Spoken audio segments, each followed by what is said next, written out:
দুই ফিলিস্তিনি শিশুকে গুলি করে হত্যা করেছে ইসরায়েল। ফিলিস্তিনের অধিকৃত পশ্চিম তীরে দুই ফিলিস্তিনি শিশুকে গুলি করে হত্যা করেছে ইসরায়েলি সেনারা। সামরিক যানের ভেতর থেকে ওই দুই শিশুর পিঠ লক্ষ্য করে গুলি চালিয়ে তাদের হত্যা করা হয়। এর মধ্যে এক শিশুকে তার বাড়ির উঠোনে দাঁড়িয়ে থাকা অবস্থায় গুলি করে ইসরায়েলি সেনারা। রোববার 23 ফেব্রুয়ারি এক প্রতিবেদনে এ তথ্য জানিয়েছে সংবাদ মাধ্যম আল জাজিরা। সংবাদ মাধ্যমটি বলছে, অধিকৃত পশ্চিম তীরে ইসরায়েলি বাহিনী দুই ফিলিস্তিনি শিশুকে পেছন থেকে পিঠে গুলি করে হত্যা করেছে। নিহত শিশুদের একজন হচ্ছেন আইমান নাসের আল হাইমুনি।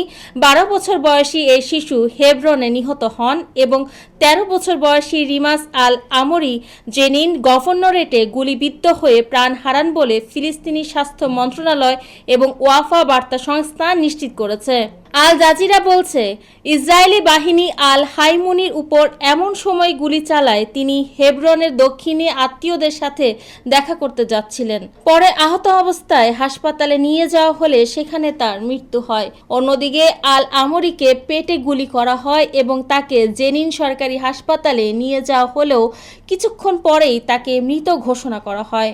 ডিসিআইপি জানিয়েছে, আল আমরি কাছ থেকে আনুমানিক 50 মিটার দূরে অবস্থানরত সাজোয়া জানে থাকা একজন ইসরায়েলি সৈনিক তাকে উদ্দেশ্য করে অন্তত 5টি গুলি ছুঁড়েছিলেন এবং এসব গুলি পেছন থেকে পিঠে আঘাত করে।